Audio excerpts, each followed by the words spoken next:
છોટાઉદેપુરમાં વિદ્યાર્થીઓને ડિપ્રેશનથી બચાવવા ખાસ પ્રયત્નો હાથ ધરવામાં આવ્યા. વિદ્યાર્થીઓને આત્મહત્યાના વધતા જતા કિસ્સાઓ અંગે શિક્ષણ વિભાગે વિગતવાર માર્ગદર્શિકા જારી કરી છે. સરકારે રાજ્યની તમામ યુનિવર્સિટીઓ અને કોલેજોમાં માનસિક સ્વાસ્થ્ય નીતિ લાગુ કરવાની જાહેરાત કરી છે. ત્યારે છોટાઉદેપુર જિલ્લાની શાળા કોલેજોમાં આ પોલિસી લાગુ થવાથી વિદ્યાર્થીઓ માનસિક હતાશામાં જઈ આત્મહત્યા તરફ ન જાય તેવા પ્રયત્નો હાથ ધરવામાં આવ્યા છે. શાળાઓ, કોલેજો અને યુનિવર્સિટીમાં સરકાર દ્વારા વિદ્યાર્થીઓને કાઉન્સેલિંગ આપવા માટે પણ સૂચનાઓ આપવામાં આવી છે. સરકારે કોલેજો અને યુનિવર્સિટીઓમાં દર 100 વિદ્યાર્થીઓ દીઠ એક કાઉન્સેલર રાખવાનો નિર્દેશ આપ્યો છે. ખાનગી કોચિંગ સંસ્થાઓમાં પ્રદર્શનના આધારે વિદ્યાર્થીઓને અલગ કરવાની પ્રણાલી પર સરકારે બ્રેક લગાવી છે. તમામ યુનિવર્સિટીઓ, કોલેજો અને ખાનગી સંસ્થાઓને વિગતવાર માર્ગદર્શિકા જારી કરવામાં આવી છે.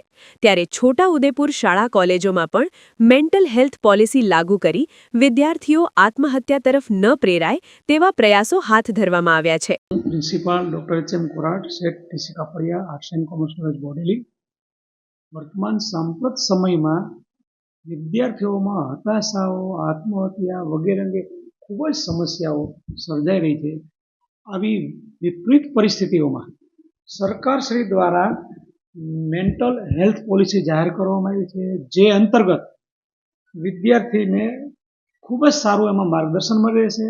આ મેન્ટલ હેલ્થ પોલિસી અંતર્ગત શાળાઓ, પ્રાથમિક શાળાઓ, માધ્યમિક શાળાઓ, ઉચ્ચતર માધ્યમિક શાળાઓ તેમજ કોલેજ અને યુનિવર્સિટી કક્ષાએ આનો સુચારુ અમલ થાય, જેથી વિદ્યાર્થીઓમાં જે હતાશાઓ છે, આત્મહત્યા કરવાના જે વિચારો છે એનાથી દૂર થશે. એટલું જ નહીં, તેનામાં ખૂબ સારી એવી જાગૃતિ અવેરનેસ આવશે, જેના માટે સરકારશ્રીને જેટલા અભિનંદન કે વંદન કરે એટલા ઘટે.